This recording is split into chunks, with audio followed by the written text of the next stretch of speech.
एक और सलाह दूंगा आप लोगों को। आजकल के जो सो कॉल्ड मॉडर्न, जो अपने आप को मॉडर्न समझते हैं और पार्टियों में जाते हैं, घूमते हैं, कोक और पेप्सी छोड़ दो।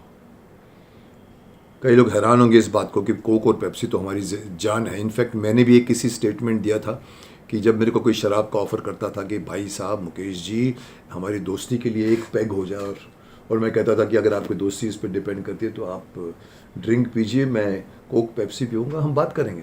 तो मुझे याद है किसी ने कमेंट किया था, सर कोक पेप्सी भी तो ख़राब है। तो मुझे महसूस हुआ कि ख़राब है, पर मेरी एक कमज़ोरी थी जो मैं हटा चुका हूँ काफ़ी टाइम से। उस ज़माने में जब मैं कहीं भी होटलों में भी या कहीं भी खाना खाता था, मुझे खाना पसंद अगर नहीं आता था तो मैं उनको बोलता था कोक पेप्सी या स्प्राइट ऐसा कुछ है, तो बोलता हाँ है। अब वो मैं रखता था सिर्फ उसके एक एक घूंट मारने के लिए। मुझे वो खाना पसंद नहीं आया तो मैं बीच में एक घूंट मारता था, थोड़ी मिठास मिलती थी। That's all. मेरा जहाँ खाना ख़त्म, मैं कोक पेप्सी नहीं पीता था। तो इंडिपेंडेंटली कोक पेप्सी पे मुझे कभी शौक नहीं आया।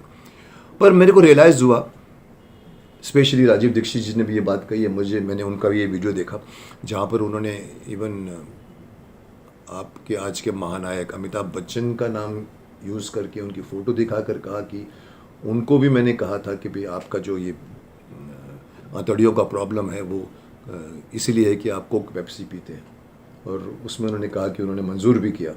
तो ये एक ऑथेंटिक बात है। कई लोगों ने प्रूव किया है कि कोक पेप्सी में आप इतनी बुरी चीज़ है, यहाँ तक तो राजीव जी ने तो ये कह दिया कि वो टॉयलेट क्लीनर से भी बुरा है, मतलब।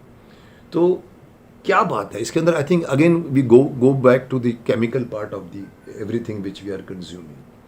तो ये कोक पेप्सी हम पीते जा रहे हैं क्योंकि, और मैं तो आपको बता दूं कि अमेरिका में तो छोटा से छोटा बच्चा भी धीरे धीरे बड़ा होता है तो कोक पी के बड़ा होता है, पेप्सी पी के बड़ा होता है। मेरे घर में एक भाई का लड़का था, वो एयरपोर्ट में पहली बार अमेरिका से आया तो मैंने इसको देखा, छोटा सा लड़का, I want Coke, I want Coke, I want Coke. तो मैंने क्या बोल रहा है, तो भाई ने कहा ये कोक मांग रहा है, ये हमेशा इसको कोक हमको देना रहता है। ये एक चीज़ हमारे सिस्टम में घुसी पड़ी है कि हमें धीरे धीरे नेचर की तरफ जाना चाहिए। इस ड्रिंक को इसलिए भी बंद करना चाहिए। अगेन ये फॉरेन की चीज़ है, जिसे हम कहते हैं कि स्वदेशी नहीं है।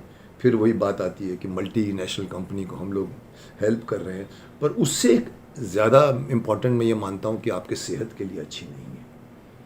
इसलिए आप नींबू पानी भले पी लीजिए, किसी तरह का फ्रूट जूस पी लीजिए, लेकिन कोक और पेप्सी से आप दूर रहें तो अच्छा होगा। मैं भी वो अपनी जो बुरी आदत थी कि खाने के साथ में कोक या पेप्सी, किसी होटल में नहीं मिलता तो मैंने कहा चलो और क्या है, बोला स्प्राइट है, चलो मैंने कहा दे दो। मकसद सिर्फ ये था कि थोड़ी सी मिठास बीच बीच में डालने की मेरी खाने की बीच में आदत थी। मैंने अपने आप को कंट्रोल कर लिया है और मैं पिछले 6 महीने से मैंने कोक पेप्सी होटलों में भी जाता हूँ, नहीं पीता हूँ मैं उसको। सो मेरी ये सलाह है। और इवन बहुत अच्छा बोलते हैं राजीव दीक्षित जी, उनकी भी ये सलाह है कि कोक पेप्सी जहर है, ये आपको बहुत नुकसान कर सकता है। तो मैं समझता हूँ कि समझदारी इसी में है कि अगर कोई समझदार आदमी आपको कुछ समझ की बात दे रहा है तो उसको कबूल करना चाहिए। सो आई होप कि आप इसका बहिष्कार कीजिए और आप देश का भी फ़ायदा करेंगे, अपने शहर का भी फ़ायदा करेंगे, अपने शरीर का भी फ़ायदा करेंगे। All the best.